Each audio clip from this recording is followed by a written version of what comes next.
It was a cold, moonless night when I first saw him. I had always been drawn to the mysterious and the forbidden, but little did I know that this fascination would lead me into a world beyond my wildest dreams and my darkest nightmares. As I walked home alone from a late-night college class, I felt an eerie presence, as if someone was watching me from the shadows. I quickened my pace, my heart racing.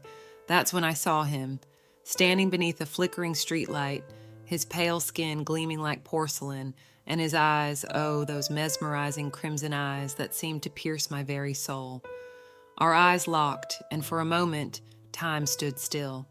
I should have run, screamed for help, but instead, I was drawn to him like a moth to a flame.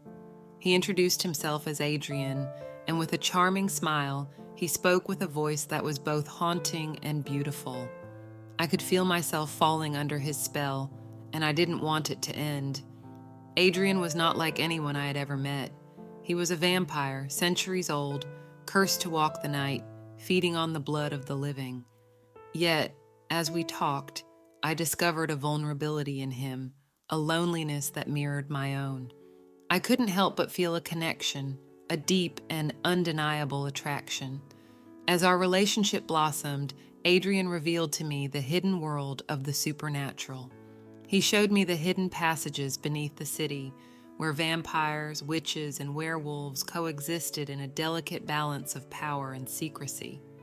I was introduced to his coven, a group of vampires who had lived through countless generations, each with their own unique abilities and histories. But our love was not without its challenges. Adrian's cravings for blood were a constant reminder of his true nature, and I struggled to reconcile my feelings for him with the knowledge that he was a creature of darkness. Yet our love grew stronger with each passing day, and I was willing to do whatever it took to be with him. As our love deepened, so did the danger that surrounded us. Other vampires saw our relationship as a threat to the secrecy of their world, and they would stop at nothing to tear us apart. We faced countless challenges and betrayals, but our love remained unshakable. I knew that being with Adrian meant giving up my mortal life, but I was willing to make that sacrifice. Together, we embarked on a perilous journey to find a way for him to exist without the need for blood, to break the curse that bound him to darkness.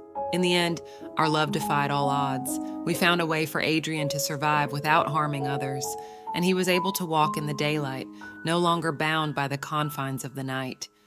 But our journey had taken its toll, and we had both changed in ways we could never have imagined.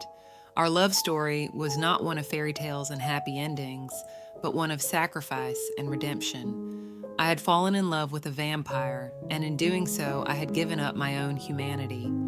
Yet, in the darkness, I had found a love that was more powerful than anything I had ever known. As I sit here writing this tale, I can't help but wonder if our love was a curse or a blessing. All I know is that I would do it all over again, for in the depths of the night, I found a love that was truly eternal, a love that would last forever in darkness.